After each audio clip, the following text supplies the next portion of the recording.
Gaming Discourse. I'm Tyler Frater alongside Richard De La Cruz. Hello. And Chief Engineer Lieutenant Commander Connor Frater. Good evening. It is Monday, January 12th, 2026. Follow us youtube.com/gaming discourse, patreon.com/the gaming discourse. You can support us for $247, $10. Get your name in the video credits, early access to our videos, access to our Discord server, and more. I have a new review out about One Rotten Oath, which is a indie horror game that I liked quite a bit, and played it and reviewed it right at the end of the year. So go check that out. I liked it quite a bit. It's going to be probably one of my favorite games of this year. And today on the pod, we're gonna talk about our favorite games from the past year, maybe some games that we didn't like as much.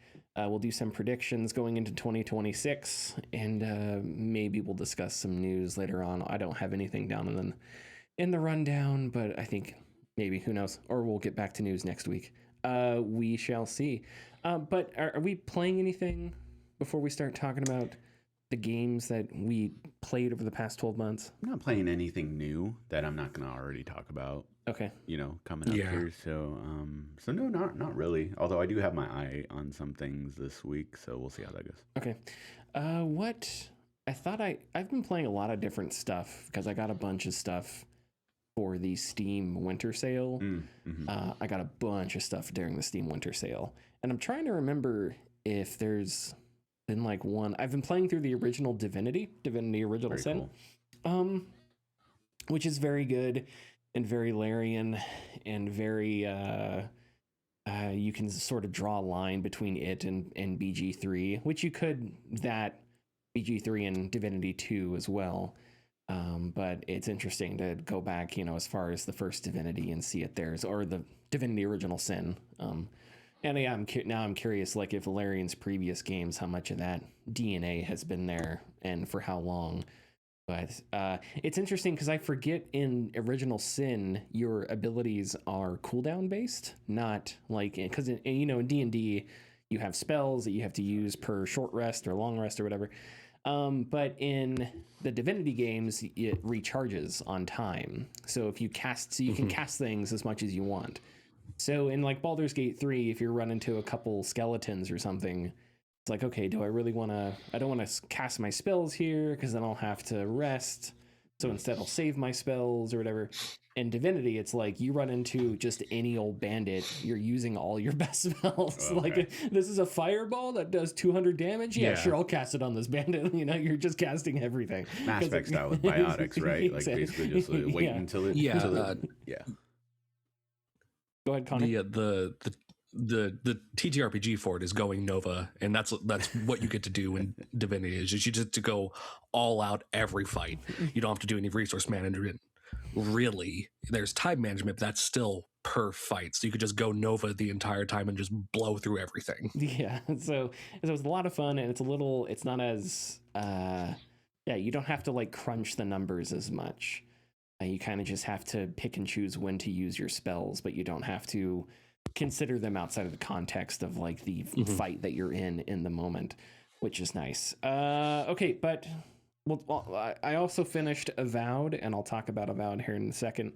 But yeah, let's talk about the games that we liked from this year. Richard, you and I both played Arc Raiders. Yes. And you have Arc Raiders here. Yeah. So why don't you get into what you liked about Arc Raiders this year? So I think Arc Raiders is probably, for this year, in my opinion, one of the best playing games I've ever felt for the year. And I think when I talked about it when we first started playing, I likened it a lot to The Last of Us. The Last of Us is part one. Well, the original. No, the remastered. What do I call it? There's 4 iterations. Yeah, I don't remember. The original Last of Us had factions mode, and that was a multiplayer PvP mode. But the fluidity of its movement and like the weight behind your character really translated well to how it felt when you press the buttons on your controller. And I think that Arc Raiders has like a really, really tight play style that is very reminiscent of that.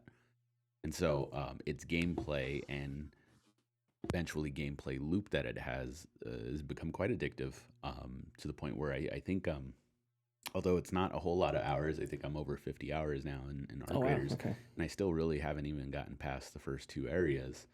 I have everything unlocked, but I just still at this point don't feel like I'm ready to go into those other areas. I still feel like there's more to see. I still feel like there's more to do. And it kind of provided a really neat litmus test as well for the gaming community. Because seeing as that it's a PvE game, you have AI that's, AI enemies that are coming after you, and you also encounter other players on the map, and you have these kind of hesitative moments to where you both kind of are looking at each other.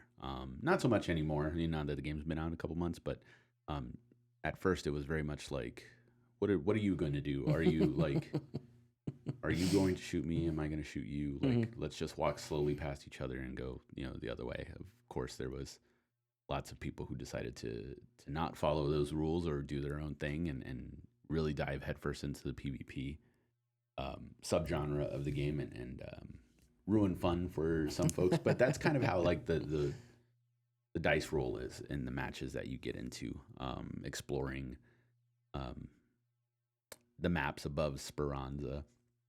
And I think the loot system is fun, and I think the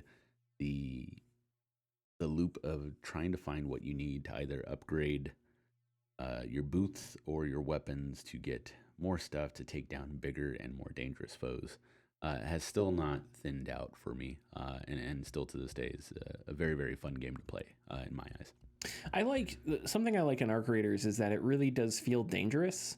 Yeah. I don't know. I guess there are probably lots of extraction shooters out there that feel that way.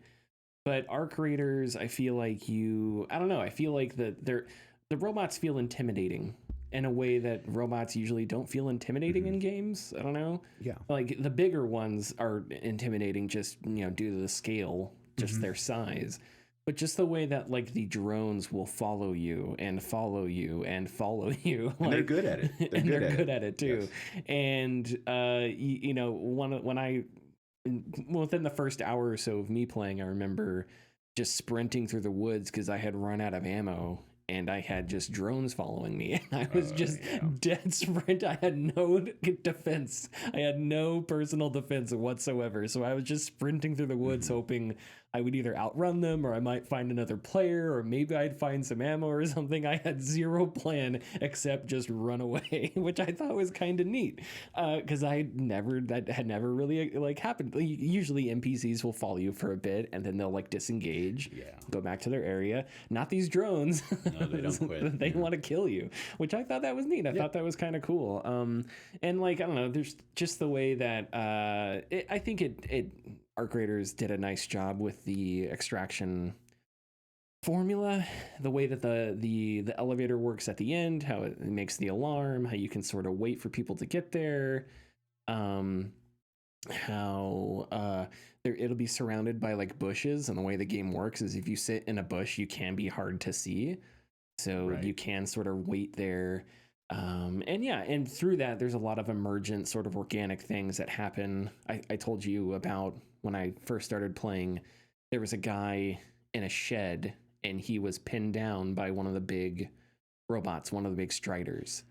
Yeah. And it was like shooting at him in the shed and he couldn't get out because if he got out, then he was just going to get killed. And I was up on a hill with a sniper rifle, so I was like, "Oh, I'll help this guy out." Yeah, aggro. So I was like firing at the strider while he was like inside the shed, and the strider was like looking at me, and he'd shoot it, and it would look back at him, and we kind of distracted it that way, and we beat it. And so it was like, "Oh, cool!" Like I sort of gave him a little support there with my sniper rifle up on a hill. That was a really organic. And I could have like shot the strider or whatever it's called. That's in Half-Life 2 they're called striders. I don't remember what they're called. Oh yeah, they're really big, tall guys. But I could have waited till he walked out of the shed and tried to shoot him too. But instead I was a nice guy and I was like, hey, you need health items or whatever. So I think that, I don't know, again, those emergent things you can find in a lot of games, but I think Arc Raiders did a good job facilitating it. Partially because the community just sort of decided this is how we're going to do things. And that's one of the reasons I picked up Arc Raiders to play it, was because I wanted to experience that, because I didn't know how long that would last. Yeah. And I experienced a really big chunk of, I would say probably 80% of the time, I went into a game, I wouldn't get shot at by another player. There were definitely times where I would get shot at, but for the most part, I was trying to help other players or something like that. Yeah. And I think that's really cool. And that was a neat moment. Yeah, at the end of the day, in the Arc Raiders, all the robots are trying to kill all of us. So it's kind of counterintuitive to kill each other. But yeah, you do have those 3 minutes till everything gets blasted on the map, and you call the elevator, and you encounter somebody else, and you have that tense moment of you've been here for a half hour. What do you have in your backpack? Yeah, if especially if someone is more on the Maverick side of things, they may think that same. So you got to take that into account too. And then lots of fun moments have come out of it as well when, someone downs you. And actually it's happened to me before. I've been downed at the elevator when it's been called up. But thankfully I've had drones flying around, and they would shoot at the other guy who shot me, and they down him, and I'd be able to call the elevator before that guy comes in, because it's just like, no, like, you screwed your chance, So you have a lot of those moments too. But yeah, it's provided to be one of my favorite games of the year. Split Fiction. Richard, did you ever get to play? No, I haven't got to. I famously did not play a lot of video games last year. Famously. Connor, did you guys finish Split Fiction? Okay. We didn't finish it. We're most of the way through, but we haven't finished Split Fiction quite yet. Okay. Yeah, I think Split Fiction was a lot of fun. It had a really simple formula where it took sort of a bunch of little tiny, it kind of reminded me of Astrobot like this, where it took a bunch of little tiny mechanics and did them just enough that they felt fresh and new and fun without like really pouring into them or making them like really heavy mechanics or anything like that. Mm-hmm. And it's premise of sci-fi and fantasy, I think, was fun, and it diverts from that every now and then because you learn more about the characters Mio, and I forget the British girl's character, her name. Mio and Zoe. Zoe and Mio. So it once you explore their like books, sci-fi fantasy, eventually you explore like stories they wrote when they were kids or something like that. Mm-hmm. So there's lots of really funny moments where you go into a world that's like a Candyland type world or whatever, because it's one of the stories they wrote when they were like 6 years old or something silly. So the game takes a lot of creative license like that. And there's a bunch of, not creative license, but it breaks away from the sci-fi fantasy dichotomy. There's also a lot of little tiny funny moments where are little funny things you can do. There's you put on, at one point there, you go to like a witch's village thing, very campy Disney-like witch village, and you can put on a witch's hat and you do a little dance, and as you're dancing, flowers grow behind you. Oh, cool. And depending on what hat you put on, it changes the color of the flowers. So you get this little tutorial that shows you how to do it, and you have to go solve puzzles with it. But there's also this big area there where you can just draw pictures together. Oh yeah. So you can one person can be drawing a picture, the other person can skip over their picture if they want to be mean or whatever. So there's a bunch of little tiny things, little playgrounds that Hazelight leaves for you to interact with and have fun with. There are like bombs you can toss at each other in one level just to, prank each other or whatever. Yeah. So it's like, it's not just about experiencing that story and experiencing these people and then working together. It also Hazelight gives you these little moments to have fun with each other, to mess with each other or something like that, which I thought was really fun and creative, because you have to, as a level designer or whatever, you have to sit there and think about, let's give the players something to do here that's more than just, I'm going to open this door and you run through it or whatever, And some of the platforming can get pretty challenging. So I was surprised by that, because I would imagine Hazelight probably understands that a lot of people that play their game, like my wife, for example, does not play a lot of like intense jumping, dashing kind of thing, right? So it's like she doesn't play a lot of that kind of stuff. So Split Fiction is a relatively intense version of that she has to pick up and play out of nowhere, because we're playing it in split screen. Yeah, right. But Hazelight sort of sticks to its guns. It's like, no, we're gonna make these challenges a little tricky. You're gonna have to be a little quick on the jumps. not straight up like Hollow Knight, but like, but not exactly not Hollow Knight at all. And I kind of begrudgingly respect that because they don't, I don't know. And there's different accessibility features. Like I think there's an invincibility mode you can give one person. Oh, nice. So you can turn that on so they can't die or something like that. But even then, still like the jumping puzzles and stuff like that can still be tricky. And I thought the story was interesting and good and dealt with grief in a really relatable and understandable way. And at the end, I thought I was going to get more talk toward the end of the year because it was like one of the games that everybody was talking about when it first came out for a good amount of time. Yeah, and then I think it won a couple. I think it won like one award or two award or something awards like that of Game Awards. I don't remember, but not that that matters. Connor, what are your thoughts on Split Fiction? It was all right. It's a good game. It with a lot of Hazelight games, a lot of it gets repetitive. They'll add a new mechanic for you to do, and then the next 30 minutes is just that mechanic, and then they drop it. They introduce you to the next thing that you do for the next 30 minutes and then drop it. And it's fun, and it's good for short bursts, but it can be a little bit disappointing when they introduce something interesting and then you lose it in 30 minutes.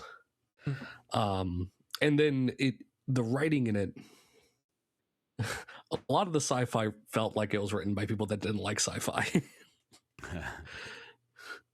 And as someone who really likes sci-fi, that was a little saddening. But overall, I think it was an all right game. I will say that the guy's name was JD Raider, the bad guy. You want to guess what he was trying to do with them and their stories?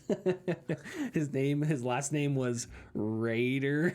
They weren't exactly subtle about who this guy was. There was clear alliterations to generative AI and stuff like that.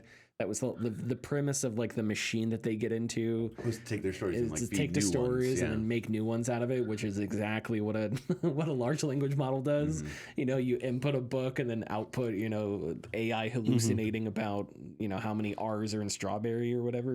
So like that it was very not subtle at all. But I don't think they were trying to be subtle. No. I think Hazelight and Larian have similar, like, I think, now that I think about it, similar senses of humor and similar like, we don't care, this is what we want. That kind of attitude, which I respect. Okay, Richard. Yes. South of Midnight. Yeah, South of Midnight.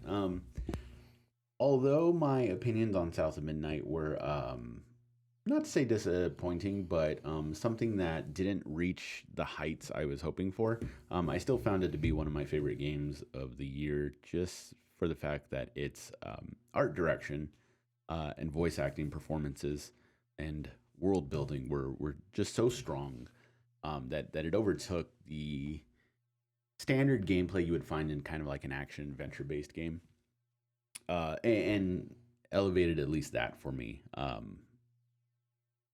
You play as Hazel, who loses her mother in a flood in the South, and you are now tasked with, or you find out that she may have been taken by a cryptid legend in the area of some sort, and so now you're trying to go get your mother back, all the while gaining abilities and powers, and then solving not necessarily solving other issues, but encountering other issues that you take care of. But South of Midnight was very, very good. And the worst thing I could say about it was that it's kind of a bland action adventure game. Something along the lines of Kena, Bridge of Spirits. Yeah. But like lesser than that. Because the Kena Bridge of Spirits was pretty solid of a game. I liked it a lot. I thought it looked beautiful. I thought its gameplay was very fluid and fun. But when you play South of Midnight, you could, being slightly facetious when I say this, you could play through the game doing the same thing over and over. You didn't really need to use your abilities that much. If you play on higher difficulties, you probably could. you probably would need to change up your strategy a little bit. But overall, I thought it was a good game. But like I said, it's performances from all the characters, art direction, subject matter, really really stuck to me all year. And it was something that I hope at the Game Awards won something, and it did. So at least compared to all the other nominees that they had. You know, with some of the ways that just performances, with where performances are in video games now, which there were good performances 25 years ago. Yeah. But today, today, every year we get 2 or 3 performances that just floor us, right? That are like, oh my God, this is so good. I think games need to figure out how to like standardize.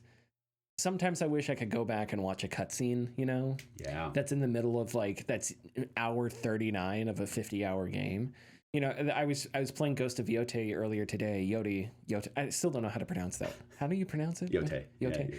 Yeah, I was playing it today, and there was a cutscene where Atsu and another character were talking, and the movement and Atsu's eyes and how Erika Ishii like used Atsu's voice to like sound sarcastic and stuff.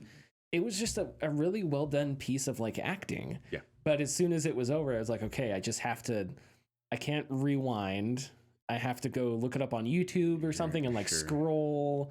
I wish there was a way where you could, an easier way where games facilitated like being able to go back and watch cutscenes. That's not a new thing, obviously. There's games that have some kind of menu, you know, Metal Gear Solid and stuff like that, where you could go back and but anyway, that was just a thought. Yeah, and what you said about Yotei was interesting because I immediately started thinking of Horizon. Horizon has tons of scenes that are like that. Yeah. I recently came across it when I was going through my feeds online, but the opening sequence of Mafia 3, I was like, yeah, I'll watch this again just because it was so strong, like performance-wise. And I think that is not something that... It is obviously very much highlighted by the artists who not only perform, but the people who appreciate it, but I don't think the gaming industry itself appreciates those performances as much as we should. Connor, let's talk about Ghost of Yotei. You have on here that it's okay. Yeah. I wanted to like it more than ended up liking Ghost of Yotei. I thought some of the game was very fun. The bounty boards, like going after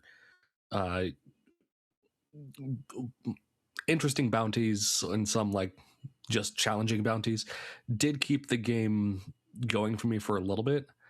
I just couldn't get into the story. Revenge stories over you killed my family really don't land for me. So it was really hard just to get into the character's story when, you know, I don't find it interesting. But other than that, the changes they made from the first from Ghost of Tsushima, with like the different stances now having the different weapon types, that felt very good, and it was always very fluid. It felt really well done, and if Sucker Punch makes a third Ghost game, I'll be excited to see what they do with the combat then. Because between the first two, they're similar, but they're night and day. Just having the one weapon and just going to different stances to now have different move sets with multiple weapons that you could quick change through mid-fight and with very, very smooth fluidity, change the dynamic of a fight and, you know, change how you're approaching an objective. It felt really good. I ended up not finishing the game, but it's probably something I will get back to sometime this year and finish it out. Okay. Yeah, I'm going to try and power through Yotei through January, because in February, the next Resident Evil launches. So it's like I need to finish up some of these 2025 games. I would agree with a lot of that. I think Yotei is fine. I think the performances, I think the Sucker Punch's like the storytelling, I think is really doing a good job with it. I think the characters are interesting. Like I said, how the acting performances, the dialogue. I think even some of the music when it syncs up with those things.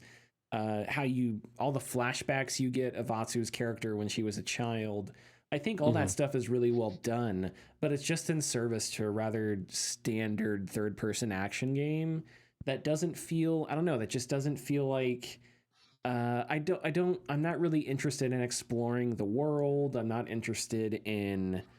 I don't know, getting into like one specific weapon and picking out like, ooh, which weapon do I really like? You know, there's just stuff that I don't know. I just don't. It just feels like a lot of it is very mellow and just kind of standard. I think one of the issues with the narrative is that Jin's arc goes from, you know, I'm this samurai. There's this culture of honor, yada yada yada, and then he turns into a ninja or whatever, right? So the idea is he has to sell some of his integrity, some of his honor to win the war, right? That's sort of the premise. With Atsu's character, Atsu already starts at, I'm on my way to avenge my family, and if I die, I don't care. And it's like, she's just there. Like, I'm in the third area now, and I'm probably halfway through the main quest line, maybe. And it's just people like the main theme of the game is Atsu, you shouldn't do revenge. Atsu's like, don't tell me what to do. And then the game continues on. So it's just like, it's very, it's kind of repetitive. And it's like, okay, am I ever going to see Atsu waver? Is she ever going to think to herself, maybe I should just settle down? When are you going to throw a curveball here? The politics of the world are interesting because you have Clan Matsumai, who are a clan that is allied with the Emperor of Japan, and you have the Saito clan, and he's like the boss of the people the the Yotei 6 who Atsu wants to go for. And the clan Saito wants to break away and live independently from the emperor. And clan Matsumai is there to say, no, you're going to fall under the emperor. So you have this interesting dynamic where you have a villain who is fighting for independence and Atsu, who is helping sort of a force that is kind of an oppressive force. But because it's feudal Japan, neither side is like a good side. They're both feudal warlords. So that's an interesting dynamic that I'm like expecting to see something flourish out of that. Like, will she drop it and go, okay, Saito, I'll help you. Like at the end, if it throws that curveball where she realizes Saito maybe is an evil person, but he's trying to break away from, but then that wouldn't make sense because there's like bandits that he hires. So I don't know what's going to happen, but in all those dynamics, I'm hoping Yotei does something interesting with all of them instead of just presenting them and then leaving them be. That would be disappointing. And I think if I could give Sucker Punch advice for Ghost 3, whatever it is, forget stealth. No more grass. No more stealth. Just dive into the sword play. Give me intense, like samurai on samurai, awesome camera angles, great boss fights. Forget the generic hiding in grass stuff that we do in every game now. Don't give me that anymore. Give me a Akira Kurosawa movie, the game. Yeah, give me a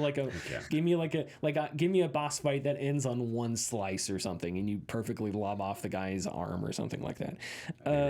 That's what I would say. Okay. Richard. Yes. Speaking of Shinobi, how about Shinobi Art of Vengeance? Shinobi Art of Vengeance is currently what I'm still playing right now, and it's a game that when I said I tried the demo, I didn't even finish it because I was like, yes, I'm buying it like immediately. That's a great feeling, isn't it? Yes, it is a great feeling. When you play a demo and you're like, oh hell yeah, yeah, it's such a good feeling. And I love this game, and I came in tonight not really knowing what to say about it because it's traditional Metroidvania, but thank goodness it is the type of Metroidvania that I kind of yearn for. Most Metroidvanias nowadays have the have the inklings of Souls games, where it's highly difficult. You have blocks, you have dodges, you have parries, and you get those weird currencies that drop from enemies that you have to save until you get to a checkpoint, and then you level up and whatnot. Shinobi has none of that. Shinobi has what they do is they have segmented stages, and those stages themselves have a large Metroidvania-esque map to them. Once you're done with the level, you can just leave. But of course, later on in the game, you will find or gain an ability that will help you get to secret areas past levels. So you can still choose what you go through. You play as the Shinobi Joe Hisashi, who is the same protagonist since the Shinobi games in the 80s. And his whole interaction is very funny because he is the leader of his clan. I forgot the clan name, but he's also a silent protagonist. Oh, okay. but everybody acknowledges the fact that he's a silent protagonist, and that's kind of like what makes it amusing, because they'll ask him something, and he'll just go or like say something, and they just kind of like, okay, all right, and they'll just move on, Sure. or they'll understand what he's saying. But it's developed by the guys who did Lizard Cube, the guys who did Streets of Rage 4. So all of the animations are hand drawn. Oh, man. So it pops very vividly, and they really used their stage design excellently, because I've been showing all of my coworkers, but there's after you beat the first level, you have a bonus stage to where you're riding. You have a companion dog, and you're riding him. He grows like a little bit into like a big wolf, and you hop on him and riding through the prairie, and there's like wheat, flying by you, and shinobis are trying to attack you. But as you're going through, like the screen starts to shake from like footsteps, and in the background, it's kind of like obscured a little bit, but you just see this huge demonic dragon that's like stomping its way towards like the city, because that's okay. The enemy forces are taking over. But the gameplay, and so it's gorgeous in that way. Like the art is just out of this world. But the gameplay is really fun and furious, because it's you gain combos, much like the Ninja Gaiden series, or there was something else recently that came out this year I'm gonna mention, but I can't, it's slipping my mind. But the enemies have health bars, so you can't. It's usually not just like one slash and you're done. You usually will have to create combos to attack all these enemies, and then they can get symbols above their head that you can then like one strike them to kill them. Okay, but cool. if you were able to get like 3 or 4 at once and then move it, you'll go you'll slash between them and take them all out. So you do get a shop that's owned by like a yokai, a ghost, and he'll like sell you, because you're on the clan that's taking over is also threatening them. So he's kind of like, yeah, well, we'll help each other out. So here's some stuff that you can buy, and that's where you get your upgrades and your abilities and whatnot. But it is a Metroidvania itch that is being scratched, and I've been just able to dip into it every now and again, because it's very generous with its auto saves, so I can just kind of stop whenever I want to, and that's been very helpful for clawing my way through to the end, because I don't have large chunks of time at the moment to just kind of go through and pour get it 4 all hours done. into something. But yeah, it's very good so far. Connor, you said here you're a big fan of blueprints. I thought we determined that we all hate blueprints. What's up with this? No, I was a really big fan of blueprints. Really? Okay. Yeah. Okay. I remember talking to you about it like 6 months ago, and I thought we both really disliked it, but that's fine. Okay. Well, tell us about in the moment, like when we probably talked about it in the podcast, I had just slogged through a puzzle. Okay. So gotcha. that's probably why I didn't like it. But looking back on it, I had a lot of fun with blueprints. Okay. All right. Well, talk about blueprints then. Defend it. Not really. You don't have to defend it. I mean, it's one of my favorite puzzle games that has come out. Period. I even though like towards the end I was just trying to beat the game, so I was just slamming my head against the wall trying to figure out these puzzles. Looking back, the puzzles were like, the pieces are always there for you to see once you know what you're looking for. and it's like a a good mystery novel where everything is laid out into the open. As long as you pick up on the hints, you can solve it before the game wants you, or before the story wants you to solve it. And there's still some things I need to go back through to figure out and find some other some of the other puzzles that I never got around to completing. But yeah, I know people had a lot of issue with the RNG nature of it, but I don't think it was. I didn't find it that big of a detriment when playing through it. I would get runs where I would get stuck 3 rows in and have to close it out. But that's part of a roguelike. Yeah, I would say that it's fine. I wasn't a huge. I kind of just, I don't know. After a while, I kind of just got tired of it. I got it. It's, to me, it was one of those things where it's like, yes, I could bang my head into the wall a million times, but I'm just not going to, because I just decided not to. I remember one of the things specifically I didn't like is you eventually open up a side gate to the side of the house, and there's a shed there. Mm-hmm. And in this shed, it can be, depending on what you get, it could be like a bunker or another shop, or it could be a different room. But the room gives you the things that you get from these rooms. They're good to get them before you start exploring the house. So to optimize the usefulness of this room, when you are inside when the game starts and you're inside the house, you have to back out of the house, which then takes a step down, go through the gate, which takes another step down, enter the shack, which takes another step down, get the thing you need to explore the house, then leave the shack, which takes a step. So it's like, as soon as the game starts, but the first thing you're doing is turning around and running out of the house and then back into the house. And I hated that. But if you don't do that, then you're not using the shed to its like fullest potential. And after a while, I was like, you know what? Screw this. Grandpa, you can keep your stupid house. I don't want any of this shit. But that's fine. I'm glad you enjoyed it. I mean, Talos Principle 2 is one of the greatest games of all time, but whatever. It's cool. It's cool. Yeah, it's fine. It's fine. Okay. I think, okay. So yeah, let me talk about, so I finished Avowed. I'm really glad I finished Avowed. Avowed is flawed in a lot of ways, and there's a lot of stuff I dislike about it. We know that Avowed was going to be a multiplayer game at some point, I believe, if I remember.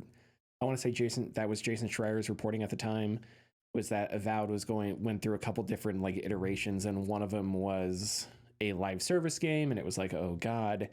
And you know what? I would rather have if you want to call, I think Avowed is better than mediocre. I don't think it's necessarily great. I think it's solid. However, I would rather have like a fine RPG than a fine live service loot game. Yeah. And for a lot of different reasons. But I think the characters in Avowed kept me going. I thought the characters were interesting. I thought the overall story was interesting. As is true for a lot of Obsidian games, there is some really good writing in Avowed. Not just like, and when I say that, I don't just mean dialogue. I mean just the politics of it. The consequences of your actions. The subtle ways that it weaves you into a larger... and it's not... In this one, it's not necessarily subtle, but it is... There are larger themes of like colonialism and stuff like this, because you're going to a place called the Living Lands. You're a representative of the Adirian government, and you're going there to like check in on their colonies, but not all the colonies there want to be controlled by Adir. So there's lots of like political tension and stuff like that. And the way that Obsidian like balances all that and writes it all, I really admire, and I really love getting lost in that world. I can't speak to how well the melee combat was, because my character is a spellcaster through and through. But when the combat was good, it was maybe some of the best like single player magic combat I have ever played. People compare it to Skyrim, and that bothers me because it's not Skyrim at all. I think it's very different from Skyrim. It's much more of an RPG than Skyrim is. Skyrim is much more of like an action RPG. Whereas I felt like Avowed was much more of an RPG. And what do I mean by that? Well, you put points into stats. You can give your, constitution, intelligence, all these kinds of stats that give you different powers that determine your things like your stamina or your strength or your health. It just felt like a first-person action translation of the Pillars games, which I really appreciated. And by the end of the game, I felt like I was casting spells and moving in a way that at the beginning of the game was almost completely unthinkable. Like, my character was way faster. I was casting multiple spells that took a lot of magic, but because toward the end of the game, I had such a large magic pool that I could cast all these spells. And it was awesome because my character would say would say some kind of incantation, and their hands would like make a pattern, and a giant fireball would appear, and then I'd pick the lightning spell, and my character would do a different incantation and fire lightning, and then I'd do a different spell that was like a poison spell. So in the matter of like 6 seconds, there's fireball, lightning, very, very frightening. There's fireball, lightning, and then like a poison coming out of my hand, right?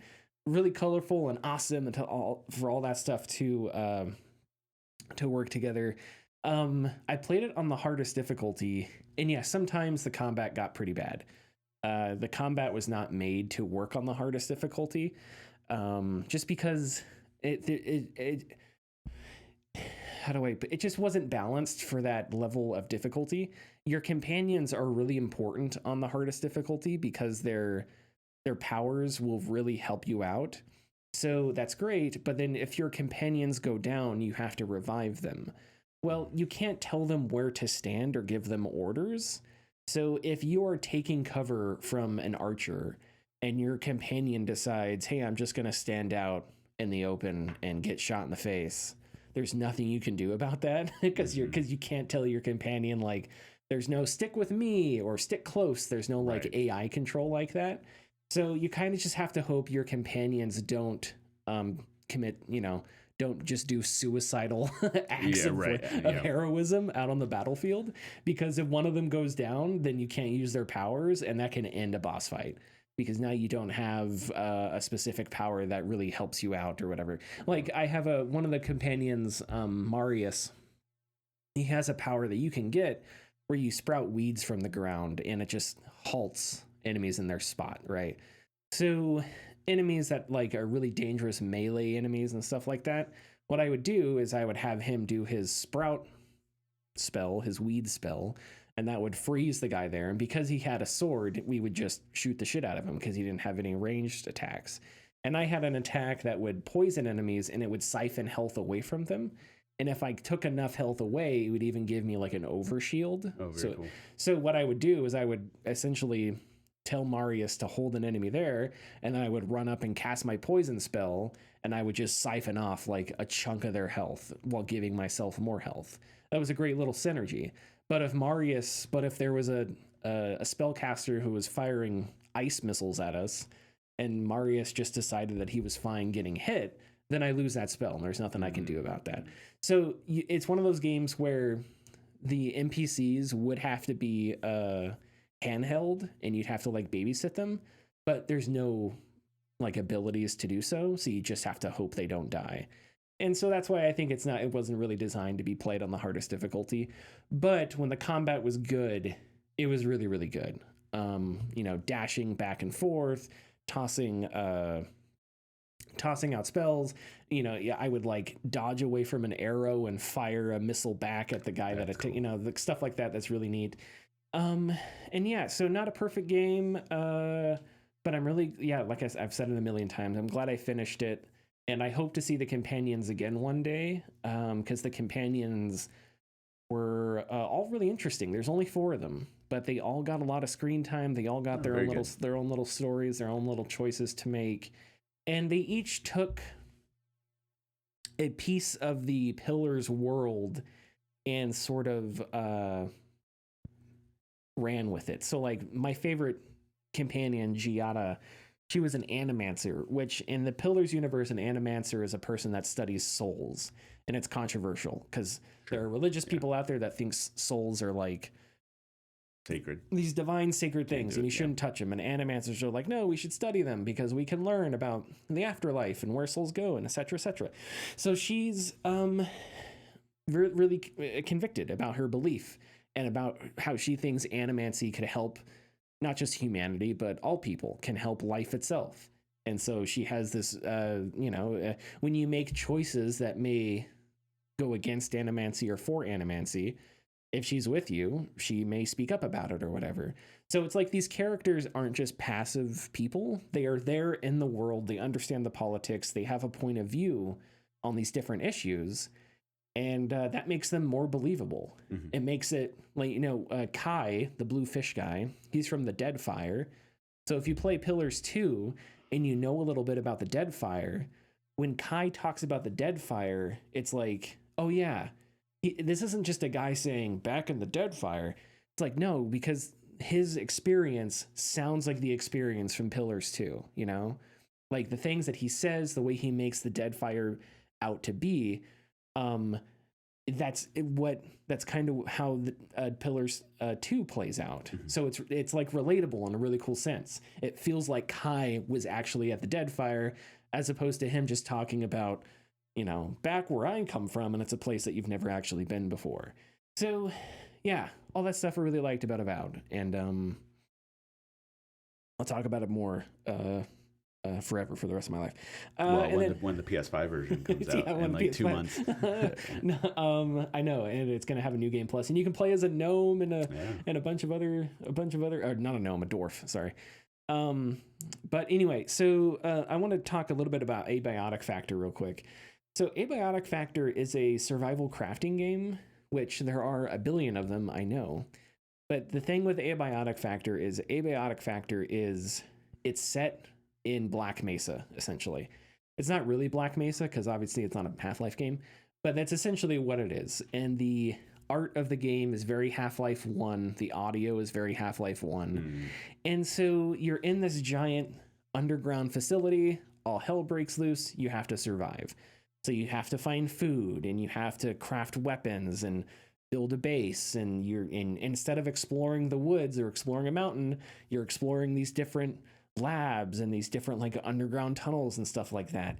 And it's really cool. It takes a basic formula and it just sets it in a really cool place. And like one of my favorite things about it, I've been playing it with a friend, and we've kind of been working together exploring. And it makes me feel like a kid because it's like when you play a survival crafting game, it's like you build a base. So you pick somewhere, you put up walls, whatever.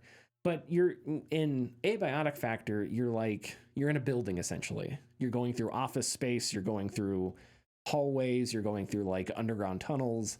So it's like, well, where should we put a little fort up? So it's like we found a conference room that was windows. That has a ton of windows, which we should have. Oh, no. We should have checked this, but we didn't because at the time we were just trying. But we found in a part of the facility, there's a little fountain with like a decorative fountain that has water. Okay. And you need water because you have to drink. So it's like, okay, we found our water source. And then we found a conference room with a conference table in it, and you can break everything down. You can package it. So like everything in the game, desks, chairs, you can break it, get resources, whatever. But so we took this conference table out of the room and we set up beds and we set up the crafting station and we made like a little fort for ourselves. And it was like, that's kind of neat. It made me feel like a kid. I don't know, you make like a pillow fort, couch fort or whatever. That's what Abiotic Factor kind of feels like. You're taking this little nooks and crannies in this like hidden lab, and you're making a little base. And it's like it's kind of fun. It's kind of childish. You're putting secret forts up everywhere, and then you're exploring this lab, which is like really mysterious and has all sorts of surprises that you don't know that you will not expect. One of the main things you do in the game is you go through portals. And these portals take you to, I'm not actually sure, but they take you to other dimensions. So in Half-Life you go to like the Xeno dimension or whatever. So that's it kind of, so like there's one portal that takes you to a place that is very much that. So you go there and you can grab resources that you can only find there. And it's not a very big map, but the idea is that you're in this other dimension and it's dangerous there, so you don't want to stay long. And then you exit and you take all those resources you got and you can craft things in the normal world. And so there's a bunch of little portals like that take you to different like dimensions that have different enemies or different mysteries to find.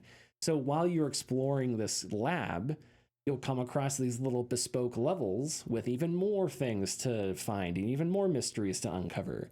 Curiosities. Yeah, so it's like, it's fun. I really enjoy it, and I don't get into survival crafting games very often, but this one like really sucked me in because of the atmosphere of it, because of the silliness, the Half-Life-ness of it. You play as a scientist, and all the scientists are like, they very much sound like what's his face from Half-Life. They're like, oh no, yes. Like, so it's very silly and fun. Yeah, and I can't wait to play it more. I am so above survival crafting games. Okay, believe me, I'm only playing hardcore RPGs. But this one really, really grabbed me. So yeah, is there anything else we want to talk about here? Sounds like what FBC should have been. Yeah, unfortunately. Which sucks because there's some pretty important lore God. In that game. That's the other game sucks. I've been playing. You've been playing at FBC? Yeah. I was no. I was doing a second playthrough of Control. Oh, Control. Oh, okay. Because I have to get a second playthrough of Control in. Well, yeah, FBC has some important lore in it. Does unfortunately, yeah, because what FBC is doing is FBC is taking place during the 6 years that Control 1 ended and Control 2 is starting. So everyone in the oldest house is trapped there, and it's what they've been doing. And apparently people don't like Jessie. She's in FBC? She's not FBC, but they talk about her. Oh, so okay. There's a lot of the people talk about her, about how they don't believe she's doing what she should to like contain everything, but she's playing a long game as well for Control 2 to come out, and so FBC is one of the games that came out this year that I was like, oh, that sucks, that's getting like bad reviews, because I was really looking forward to that. And it's another one of those things where like Remedy, Naughty Dog, Obsidian, like they all had a multiplayer game because somebody somewhere said, you guys need a multiplayer game. And we got Avowed, which is fine. Naughty Dog, we got a canceled game, and then we got FBC, which is like Remedy's best attempt at like a multiplayer shooter game. Which is unfortunate because I think they fell into the trappings of... Remedy is a studio that all of their games are excellent that they release, but nobody ever buys them. And I think they said, we need something to create revenue. Yeah. And that was supposed to be FBC, and that's not really working. They really are the David Lynch of game developers. Unfortunately, their movies are never going to be blockbusters, but they're going to be some of the best movies ever made. Yeah. I'll have to talk to you about Control. Maybe I'll talk about Control next week, because going back through it, oh my God. I do want to go back to it. I'm enjoying it more the second time around. Yeah, because I assume you're playing the Ultimate version on PS5, right? Which, on PC. Okay. Yeah, but performs better. Oh yeah, it's amazing. Well, for one, now that I've upgraded my PC since the first time that I played it, but now it's like it's really pumping up some of the effects and stuff like that, which is awesome. But also like just going back through like how objects. I think when you first play it, it's like OOP, AWE. You're just like, oh God. Yeah, lots of so acronyms. the second time you play it, you're ready for all that. Yeah. So you don't have to like remember things as much. So when you hear characters talk about like the collective consciousness, or when they talk about Jungian psychology or whatever, and it starts to like click like how the old house works and how like the Control universe works. I don't know. It was like, oh yeah, I like this more second time around. Oh man. Anyway, well, we're not supposed to talk about that. Control came out in 2018. Sorry.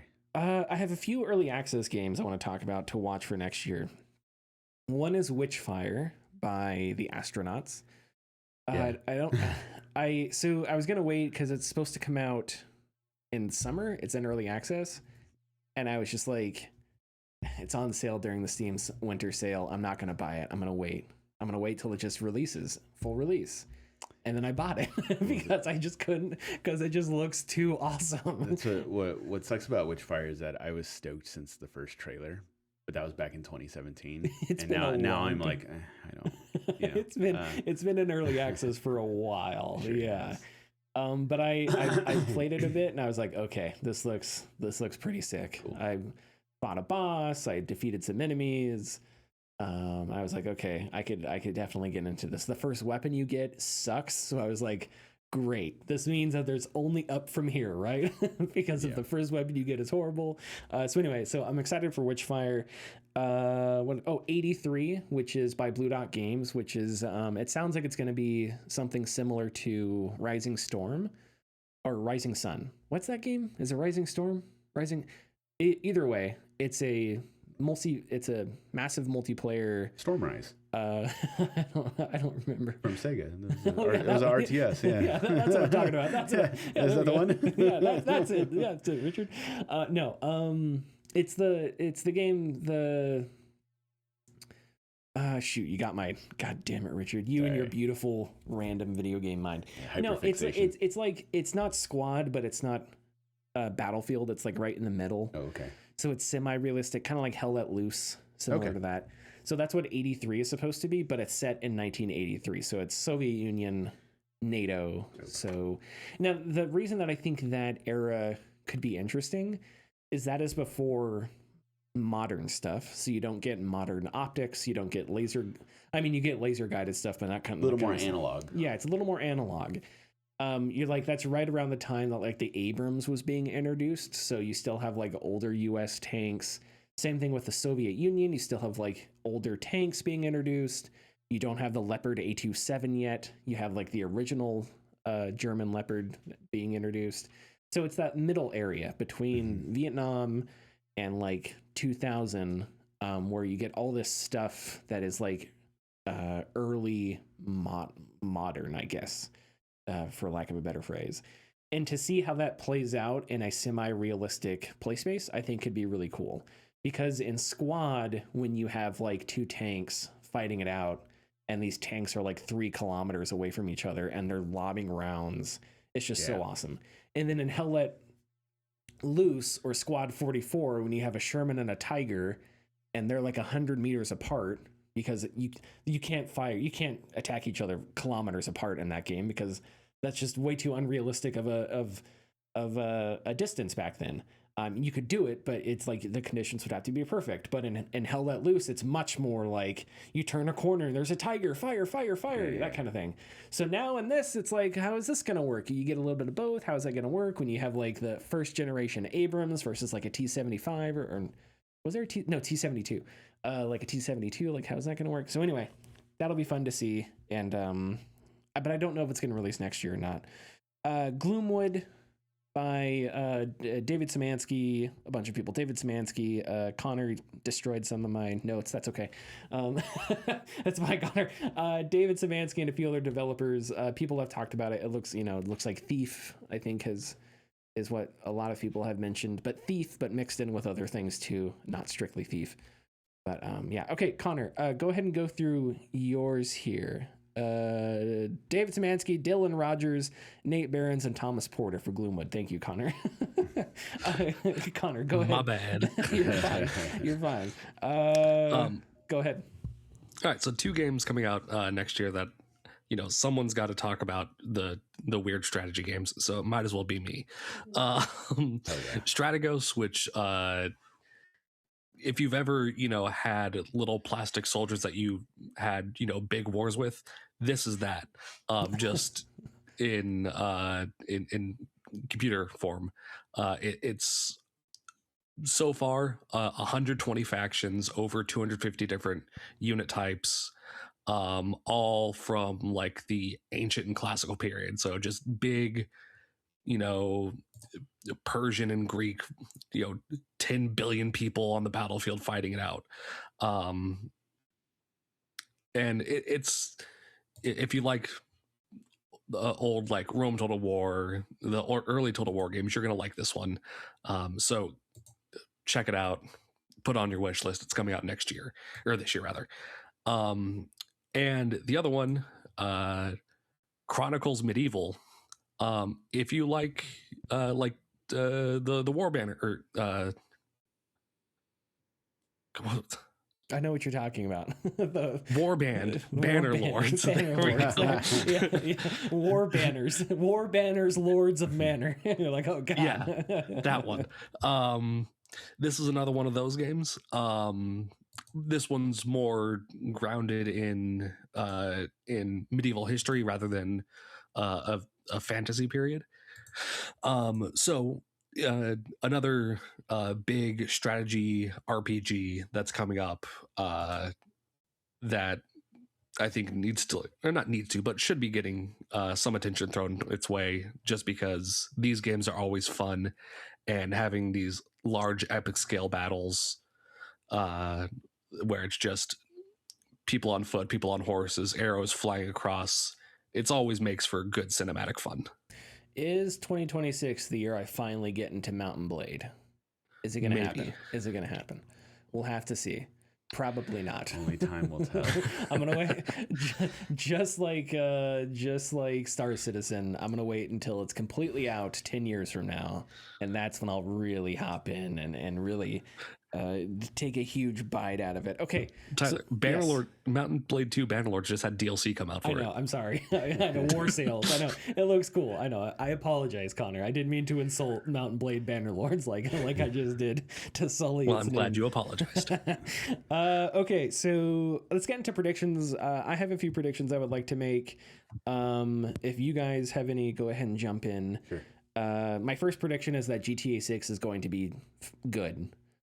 But it's just going to be, we're going to play it and it's going to be good. And one of the big takeaways is, yeah, it's Grand Theft Auto. Mm-hmm. Having a good time. Refined this, but it's basically just another Grand Theft Auto. So that's like my, I don't think that's a hot take either. I think Red Dead Redemption 2 is just like, oh yeah, this is more Red Dead, but the story's amazing. The characters are great. Yeah. The environments are awesome. So I think with GTA, it's going to be like, no, yeah, it's just, and I don't know if we'll look at the characters the same way we look at Red Dead 2 and Roger or Arthur Morgan. But yeah, I think after all the hype, after the honeymoon, I think it's just going to be like, yeah, it's just another fun GTA game. Yeah, that's so I don't. It's fair. No, it's fair. I don't know if that's how hot of a take that is. It's not that hot. But do you guys have predictions? I got a couple. Go ahead. What's one of yours? Kill myself. No. I'm so sorry. No. I'm so sorry. No. I was put on the spot. No. I would assume you would read one. I got some. That is such a out of pocket. I do not condone that. Please scratch that. Just bleep it out. Okay. You say I put you on the spot. I asked you to read something off of your laptop, and you completely shut down. I still get nervous. I think compared to this year, I think that Xbox's branding will essentially fully transition into solely branded partnerships. Okay. I don't know if we will. There is talk of obviously another console. We already have confirmation of that, but I still don't know if they will follow through with that, especially with how much the new Microsoft CEO has been doubling down on all of his AI talk and whatever. But I do think that Xbox, there's a possibility it will solely become a branded company instead of hardware, etc. So. And I always get the CEOs of Google. That's Sundar Pichai, I think, and Satya Nadella is the CEO of Microsoft. I still think of that show that he was on that podcast that we listened to, the Tech Bro podcast. And he was like, yeah, the thing about games is they're competing with short form video. And as soon as he said that, I was like, okay, this guy doesn't give a shit about games. And of course, the two bros he was with, they're like, okay, and these guys have never played a game. He probably thinks people still play Farmville. So it's just I don't know, hearing that from him and then his blog post where he's like, we need to get past slop versus blah, blah, blah, blah, blah. It's just like they're still right in the midst of how much money can we churn out of this thing before it completely destroys itself, and that can't happen fast enough. These data centers can't go away fast enough. Right. These RAM prices can't come back down fast enough if they ever will. So it's like, who knows what's going to happen? But no, yeah, that's a good one. Connor, you and I both have like more consolidation. It sounded like it was going to happen with Ubisoft. There was a rumor, and then that ended up not happening. I don't know why, but I just feel like could something like, even though 2K is going to release like one of the biggest releases ever, and they're going to have they're going to make massive money off of GTA 6. Right. I don't know, for some reason it just feels like 2K, because 2K has there have been attempts in the past to purchase 2K. I don't know if you guys remember when Electronic Arts tried a hostile takeover of 2K. Take Two. I'm sorry, I'm saying 2K. Take Two specifically. Take Two, right? Okay. Sorry, I get those mixed up.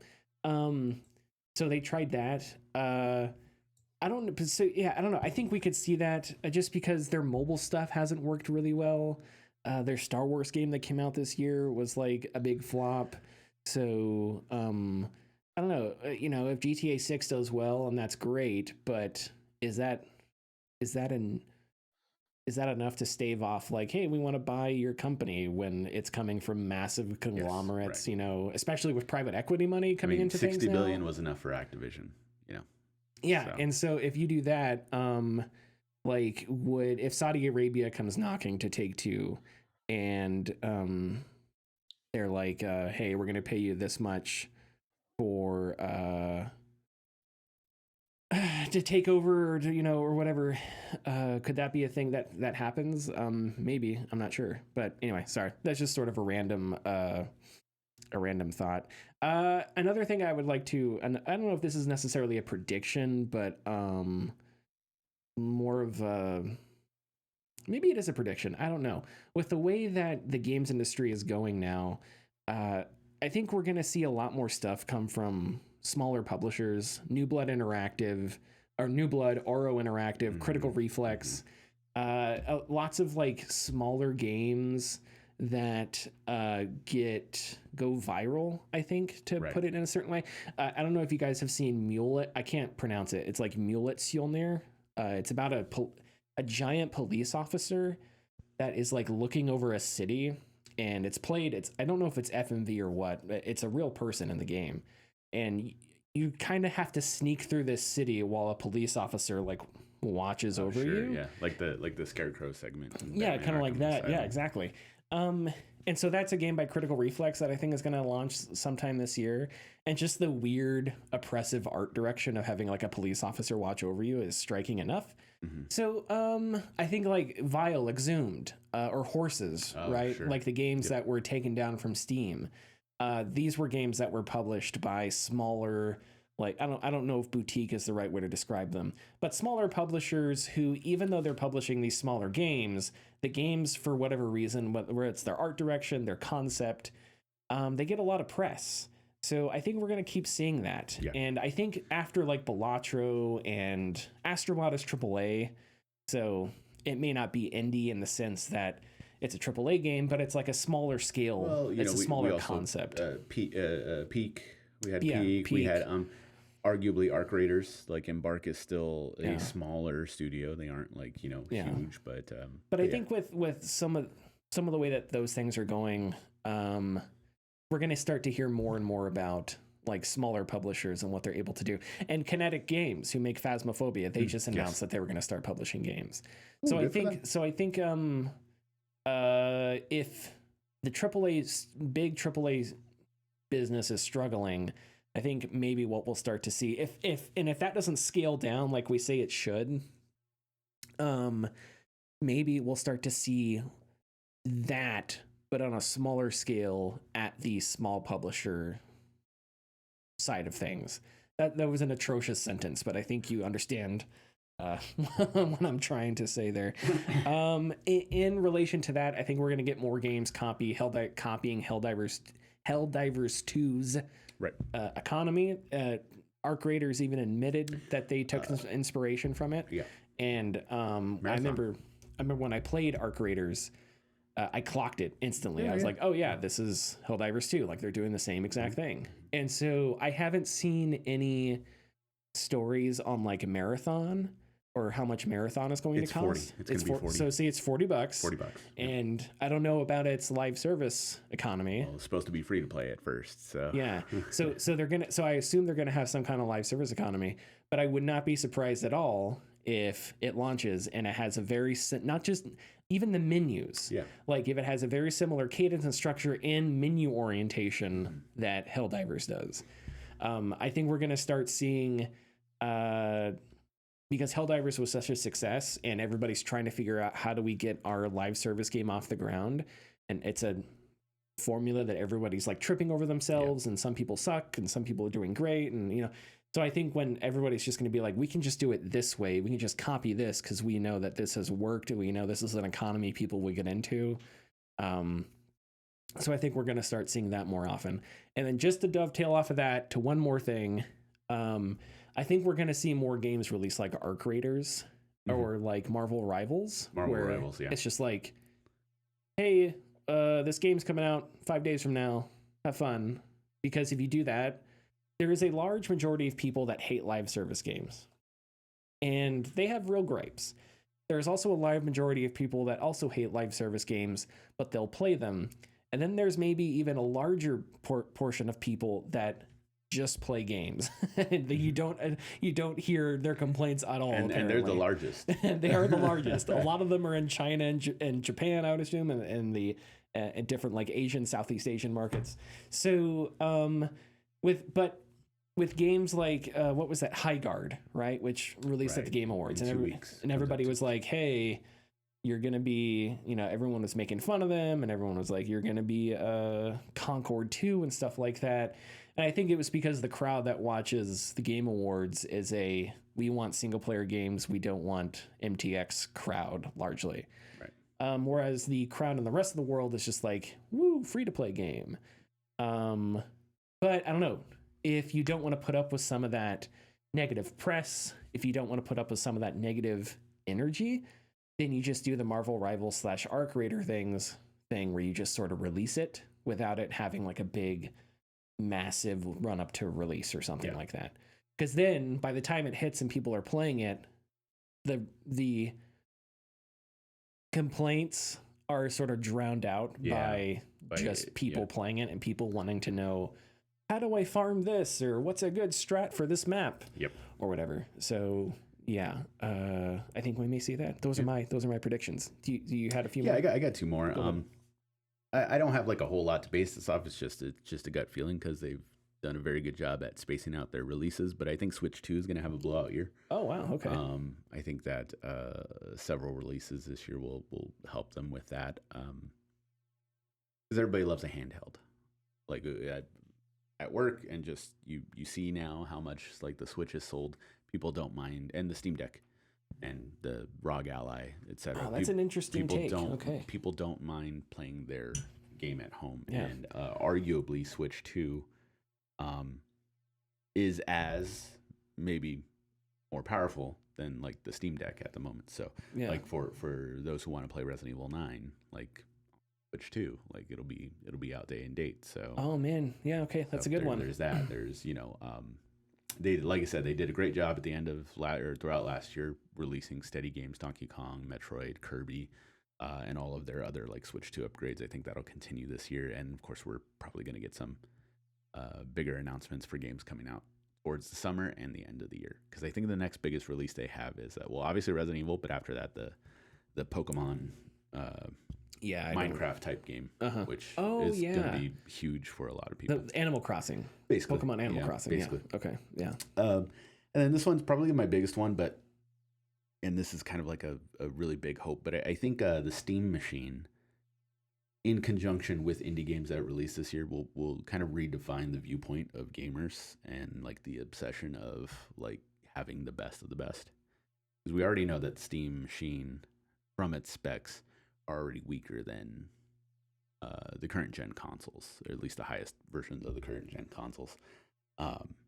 And from the response of the announcement of the Steam machine, nobody seems to care. Mm-hmm.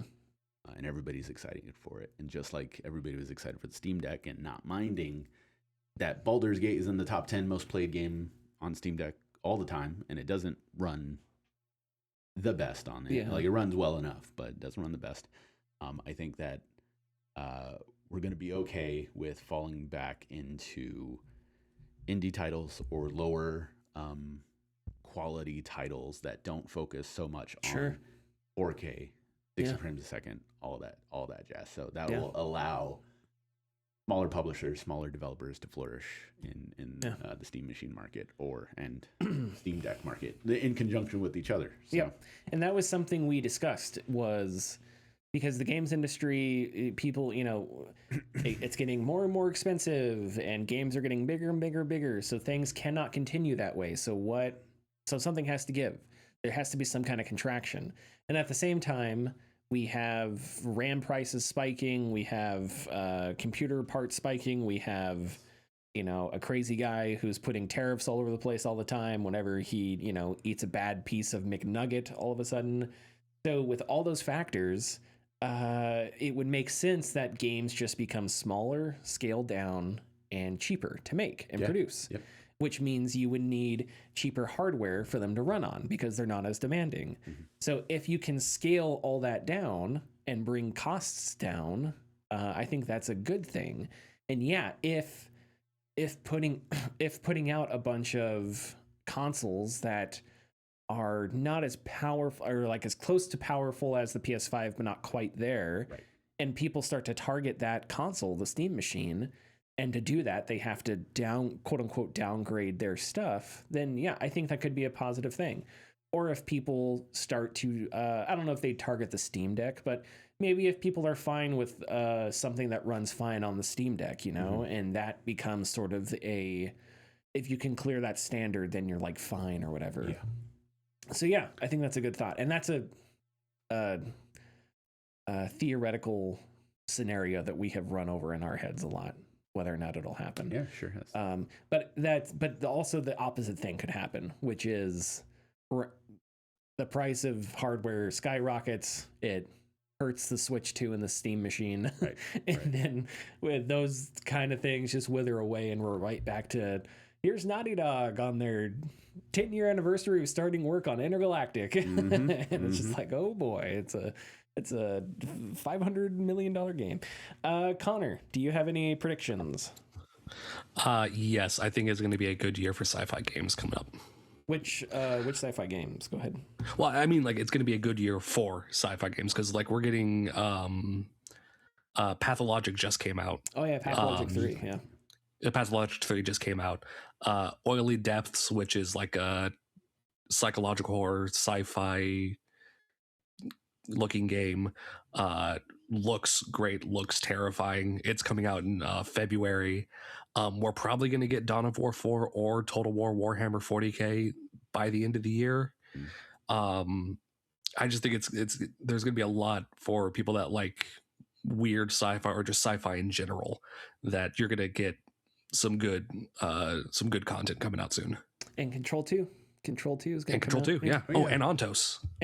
Oh yeah, Frictional's next game, Ontos. Yeah, that's a Saros. Yeah, so Saros. it's going to be Frictional. Yeah, so there's Ontos. Yeah. Saros was Housemarques. Yeah, I know, but that's coming out this year. Oh, too. I'm sorry. I thought you were correcting me. Yeah, Saros as well. After this, you can flagellate me with a. That's a medieval Can't say joke. I haven't thought about it. Hey, okay. I think that's all. Is that all we wanted to cover? I got a couple just real quick things. Oh yeah, go ahead. I did have a couple things I was looking forward to. Just two things that I thought were interesting. A game called Dead as Disco, which takes the flavor of like Hi-Fi Rush and the Arkham like fighting style and just turns it into a music rhythm game. Seen some very cool things come from that demo. And a really cool looking PS2 horror type game called No Vacation for an Executioner. And that's on Steam, but it has some very, very wild looking enemies on there. Pretty creepy looking, but very Bloodborne-esque style gameplay as well. Oh, very, wow. very that PS2. Looks sick. Yeah. Holy hell. And it's got a demo. It does have a demo, yeah. Oh, man. I'm going to have to check. Oh, that looks awesome. Holy hell. Yeah. Oh, okay. No vacation for an executioner. Yep. Man, that looks awesome. Yeah, I'm definitely going to have to. Creepy stuff for sure. But I personally would like to give like a really big like shout out, thanks to the Game Key website Fanatical, who provides lots of discounts on games, but they do a lot of bundles. They do usually around like 10 bundles a month, and they fragment them so that if one brand new bundle starts, the next one won't be done for about like 10, 12 days later. But recently I've gotten a ton of really cool games on there for very cheap. I picked up Everspace for $1. Nice. That was really great. Like Fallout 76 was $3, RoboCop was $3. Oh wow, nice. Devil May Cry, Mega Man, Great Ace Attorney, like they're all $3 each. Lots of Capcom stuff, lots of Konami stuff at times, but really great website to get games officially. It's not like G2A or CD Keys. Green Man Gaming. Yeah, it's well, yeah. Green Man Gaming is also like, they partner with a lot of people, but are anyways. They? I thought back in the day they were kind of. Yeah, at first they were, but now they're. It's better now. Yeah, I haven't purchased games from them in a long time. Yeah, now they're like a true blue official source. So. Oh, okay, cool. Alrighty. So yeah, and that's not payola. You're not getting paid any of that, correct? No, I'm not. No. Okay, because I want to see some of that. If you're, why not? It's also been a like the bundles that they have like seem, because you can kind of choose what you want out of those things sometimes. Mm-hmm. And they do the like, if you choose like 5, they're $3 each. If you choose 7, they're $2.50 each. Oh, it's sort of like Humble almost. Yeah, similar to Humble, but a lot of games that they have, they'll have like 2 or 3 well-known games, and then a lot of rest of them will be very small indie games that may or may not be interesting. Mm-hmm. Some days I'll look at a bundle and I'll decide, none of these look interesting, but other times I'll look at other bundles and think they're also interesting. Also, they have like gambling. They have mystery bundles as well. So, hey. So it's like get 10 keys for $7, and it's like, all right, yeah, let's go gambling. And yeah, I've gotten some good stuff out of that before. So. Richard, you don't own the site, do you? No, I don't. Okay, if I find on here, like, I'll be quite honest. No offense to anybody. If I own that site, I would not be here right now. People do that to me. They go, "Oh, do you own this place?" When they come in at work, I'm like, if I own this, I would not be here. I don't know what you're talking. Follow us youtube.com/gaming discourse, patreon.com/the gaming discourse, and we will see you next week. Bye-bye. Bye-bye. Bye.